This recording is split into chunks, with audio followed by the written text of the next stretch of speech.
In today's class, we will continue and finish Tutorial 1. HTML elements can be classified as block level or inline.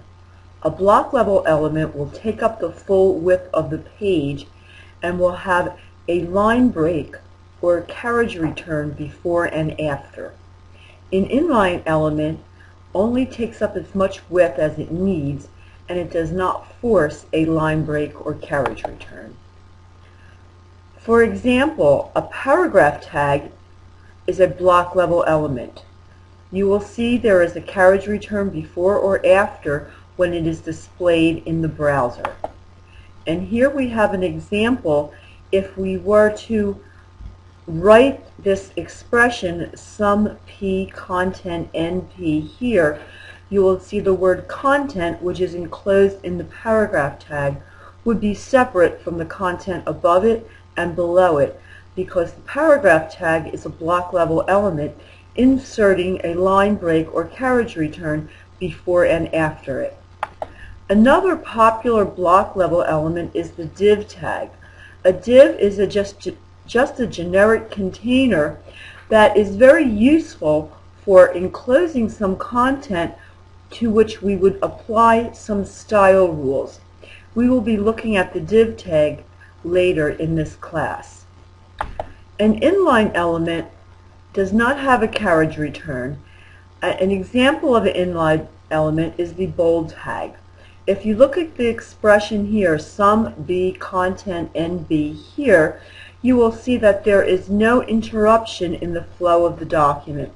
The inline tag generally just formats or encloses the content with no line break or carriage return before or after. Another commonly used inline element is the span tag. It is the counterpart to the div, except that it is inline. The span tag is used also to call some style rules for an element, and we will look at this again in this class. HTML elements can also be classified as logical and physical. A logical element, also referred to as a semantic element, will describe the nature of the content it encloses. It doesn't necessarily describe how that content should appear. Logical elements are good for accessibility. Screen readers, voice-based browsers can help to interpret the web page more easily. Also, you will see in HTML5 the trend is toward using logical elements, and they have introduced many elements that are logical or semantical in meaning. A physical element, on the other hand, doesn't necessarily describe the nature of the content, but it does describe how the content should appear. In our book, we have some examples of block level elements. For example, the address tag is block level, the block quote is block level. Some of these other tags that we will look at later are also block level. Notice the center tag is deprecated. That was deprecated in HTML4, so I want to caution you to not use that tag anymore.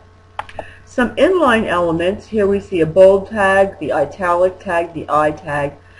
There are a lot of other inline elements that render as bold, plain, italic, and fixed width. You might want to look through these and try these out. These are inline elements.